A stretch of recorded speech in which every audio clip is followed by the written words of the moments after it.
السلام علیکم ورحمۃ اللہ وبرکاتہ۔ بسم اللہ الرحمن الرحیم۔ الحمد للہ الذی خلق الانسان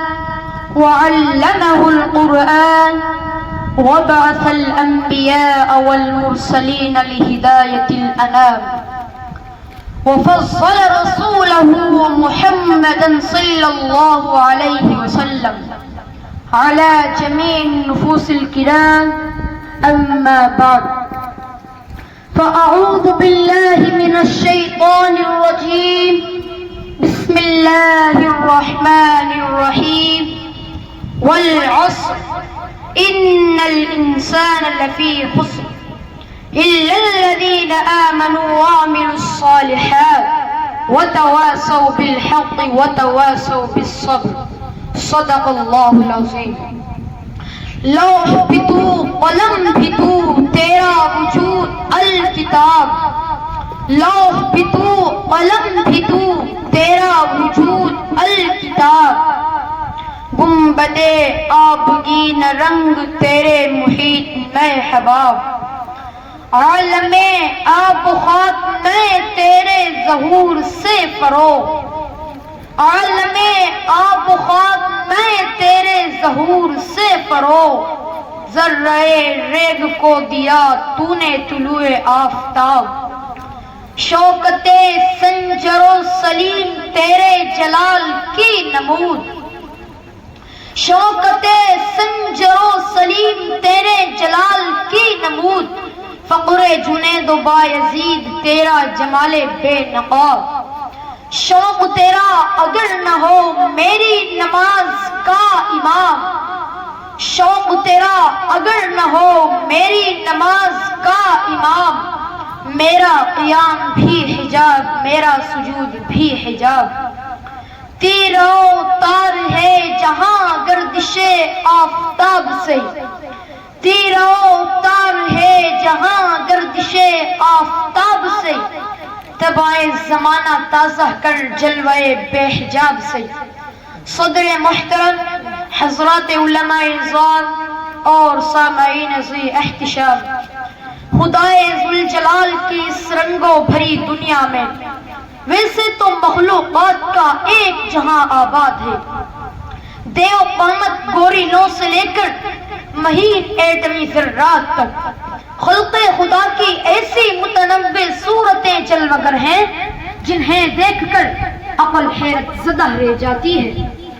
مگر اس طلسم کدہ مخلوقات میں جہان رنگیاں ہر قدم پر مچل رہی ہیں۔ انسان خدا کی وہ مخلوق ہے جسے اشرفیت کا اعزاز حاصل ہوا ہے، جس کا سر خالق کائنات نے کرمنا بنی آدمہ کے تاج سے بلند فرمایا ہے، کیونکہ خالق کائنات حق جل مجدہ نے دیگر مخلوقات کی بنسبت انسان کو احساس و ادراک کے ساتھ ساتھ عقل و ارادے کی قوت بھی عطا فرمائی ہے۔ انسان کو نہ صرف یہ کہ بھوک پیاس لگتی ہے، انسان نہ صرف یہ کہ گرمی سردی محسوس کرتا ہے، بلکہ انسان اپنا اچھا برا جاننے کے لیے، معروف و منکر کی تمیز کے لیے اپنی عقل بھی استعمال کرتا ہے۔ وہ جس طرح زہر ہلاہل کو ہلاک جان سمجھتا ہے، اسی طرح کفر و شرک کو، ظلم و عدوان کو، جھوٹ اور بے ایمانی کو ہلاک ایمان سمجھتا ہے۔ انسان کی انہی اعزازی صلاحیتوں کی وجہ سے خلاق کائنات پروردگار عالم نے شریعت کا بوجھ صرف انسان پر ڈالا ہے۔ سورۃ الاحزاب آیت 72 میں رب ذوالجلال نے اسی حقیقت کو واضح کیا ہے۔ اِنَّا عَرَضْنَا الْأَمَانَةَ عَلَى السَّمَاوَاتِ وَالْأَرْضِ وَالْجِبَالِ فَأَبَيْنَ أَن يَحْمِلْنَهَا وَأَشْفَقْنَ مِنْهَا وَحَمَلَهَا الْإِنسَانُ، جمادات و نباتات، ارض و سما، شمس و قمر، بر و بحر، یہ فلک بوس پہاڑ، یہ وسیع و عریض صحرا جس بار امانت کو نہ اٹھا سکے، حضرت فطرت انسان اس سے بخوشی بغلگیر ہو گئے۔ آسماں بار امانت نہ توانست کشید، آسماں بار امانت نہ توانست کشید، پورائے فال بنا میں من دیوان زدن۔ یہاں یہ سوال ہو سکتا تھا کہ شریعت کا جو وزن اتنی باہیبت مخلوقات نہیں اٹھا سکی، آسمان عاجز رہ گیا، زمین درماندہ ہو گئی، پہاڑ بے بس ہو گئے، انسان جیسی مخلوق جسے خدا نے خلق الانسان ضعیفہ کہا ہے، اس نے اس بار امانت کو کیسے اٹھا لیا؟ اس کا جواب بھی خالق نے آیت کے دوسرے حصے میں عطا کیا ہے۔ انہو کان ظلوما جہولا، انسان صرف ایک عقلی وجود نہیں ہے، وہ جذباتی وجود بھی رکھتا ہے۔ عقل و منطق کی مشگافیوں کے ساتھ عشق و مستی اور جذب و سوز بھی اس کی شخصیت کا حصہ ہے، اور اس کے عملی وجود کا اظہار ہو تو وہ پھونک پھونک کر قدم اٹھاتا ہے، لیکن جب دیوانگی شوق اس پر طاری ہو تو وہ بے پرواہ ہو کر حوادث کے طوفان سے ٹکرا جاتا ہے، وہ سمندر کی تہ میں اترتا ہے، وہ پہاڑوں کی چوٹیاں سر کرتا ہے، وہ شیروں کی کچھاروں میں داخل ہوتا ہے، وہ صحرا نوردیوں کا لطف لیتا ہے، اور آگے بڑھوں تو وہ ہواؤں کے دوش پر سوار ہوتا ہے، وہ خلاؤں کے سفر پر نکلتا ہے۔ پوری انسانی تاریخ اس بات پر گواہ ہے کہ جب بھی انسان کے سامنے لذتوں کے نئے امکانات پیدا ہوئے، اس نے ان کو حقیقت بنانے کے لیے نتائج سے بے پرواہ ہو کر چیلنجز کو قبول کیا ہے۔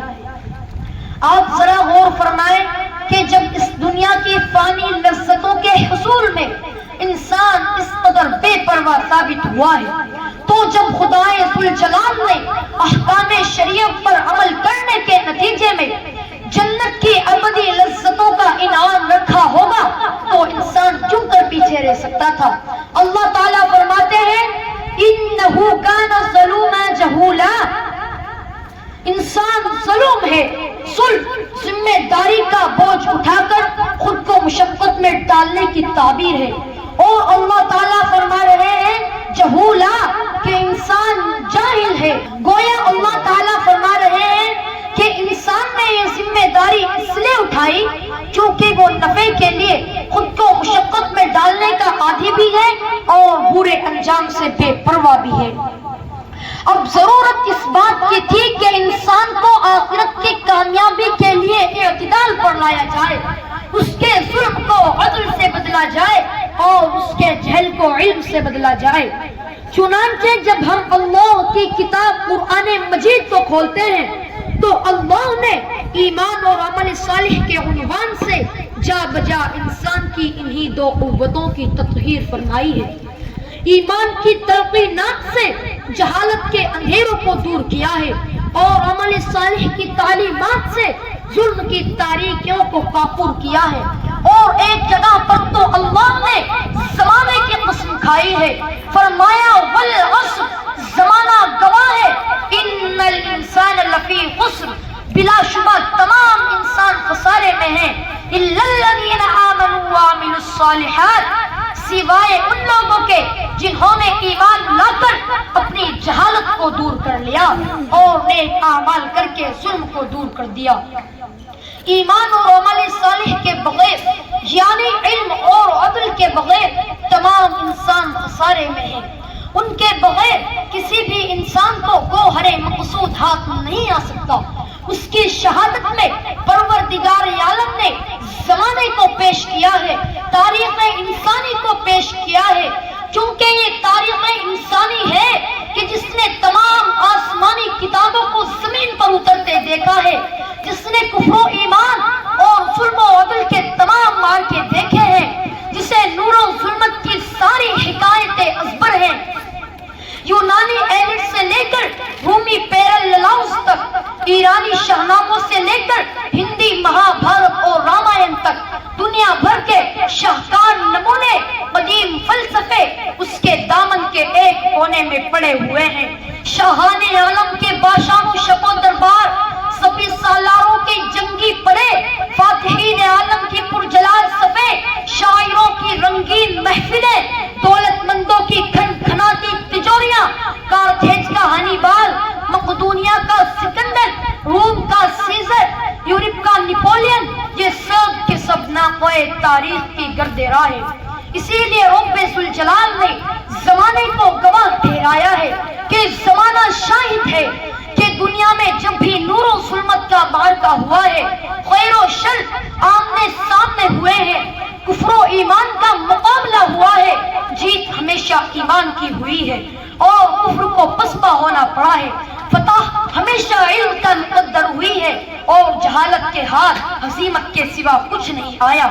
خیر نے ہمیشہ کامیابی کے جھنڈے گاڑے ہیں اور شر کو ناکامی کے ساتھ روسیا ہونا پڑا ہے۔ ستیزہ کار رہا ہے ازل سے تا امروز، ستیزہ کار رہا ہے ازل سے تا امروز، چراغ مصطفی سے شرار بولہبی۔ اس لیے عزیزان ملت، اگر خدا کی دی ہوئی ذمہ داری کو بحسن خوبی اٹھا کر کامیابی کی راہوں پر چلنا ہے، منزل مقصود یعنی اخروی بہبود کو حاصل کرنا ہے، تو ایمان اور عمل صالح، علم اور عدل کے ساتھ اس دنیا میں زندگی گزارنی ہوگی، ظلم اور کفر سے خود کو بچاتے چلنا ہوگا۔ اللہ سبحانہ و تعالی ہمیں آخرت کی تیاری کے ساتھ زندگی گزارنے کی توفیق عطا فرمائے، آمین۔ وما علینا الا البلاغ المبین۔